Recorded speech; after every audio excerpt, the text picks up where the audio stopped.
Hi everybody, I just want to do a quick update on Intel. Intel stock, the CEO essentially announced that he thinks his share price is too low and they accelerated a buyback of additional shares of Intel stock in the tune of 10 billion with a B billion dollars. That's bigger than the market cap of WeWork and some other companies.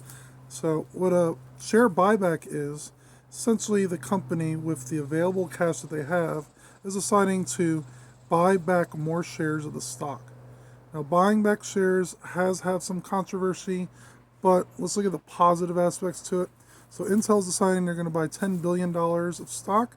Currently, the share price is about $50 a share. Do 10 billion divided by 50, and they are buying back that many shares.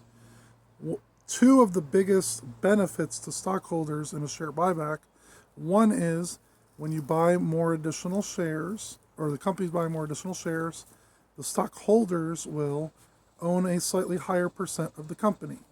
Just imagine a company that owns a million shares, or sorry, they give out a million shares of stock to share owners.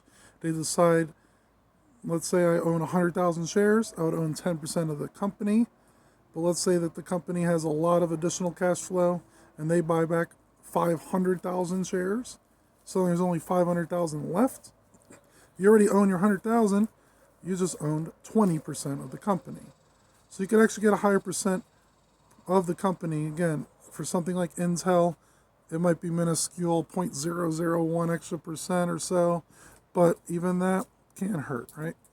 Two, the tax treatments are slightly more beneficial than dividends for most people because you gain in the share price, and there'll be a capital gain if you don't necessarily sell your stock.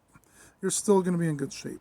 The long-term capital gains rate is fairly low, especially than the short-term. Dividends are also a way to go with additional money. Essentially, three things companies could do: issue share buybacks, pay out dividends, or keep these retained earnings in the cash flow to build the business more.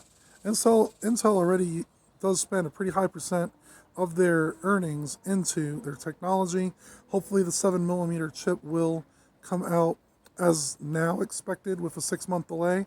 However, there's a lot of thought that Intel may not be able to do it that quickly, and that's why the share price significantly decreased almost 20% the last month. I personally have been buying Intel. I started my position a week and a half ago at $47. Right now it is at about $50 post announcement. So in the market open on Thursday, it will be probably $50 a share or so. I still think that this is a good opportunity to get into the stock. As if you look at the cash flow and retained earnings are huge. We're looking at like Apple type numbers here. So with that, with the share price, they payout ratio is not too bad. They pay about 3% in dividends. They've been growing their dividends almost 7% a year the last 5 years. So you could buy shares at a lower cost now. If the share price comes back up to 70s or 80s, you could get a good capital gain appreciation. Short term, it could still be pretty volatile, especially if they make any more announcements of further delays. It could drop even further. So this is more of a long-term hold. I think personally that they'll be fine in 3 to 5 years, as a 7 millimeter chip is going to be significantly better than what other companies have out now. AMD is another one to look out for. AMD is skyrocketed in price because of this news, and I think AMD personally is overvalued based on the increase of the share price. It was possibly at value before all this news, but AMD will have to take significant market share of Intel and increase their profit margins. Intel has huge profit margins right now. It possibly could decrease, but what Intel could do is decrease their profit margins in order to keep their sales up, and they could possibly undercut AMD for very similar chips.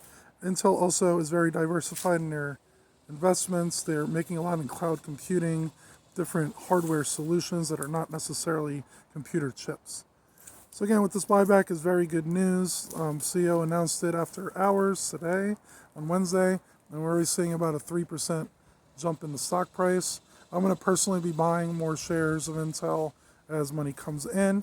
I would recommend, if you're looking for a medium to long-term play, so at least 3 years up till decades, I think this could be a good play because technology isn't going anywhere, guys. All right, if you have any questions or thoughts, let me know. Like, subscribe, all that good stuff, and videos regularly. If you need to have any help, the investing teacher. Have a good one, guys.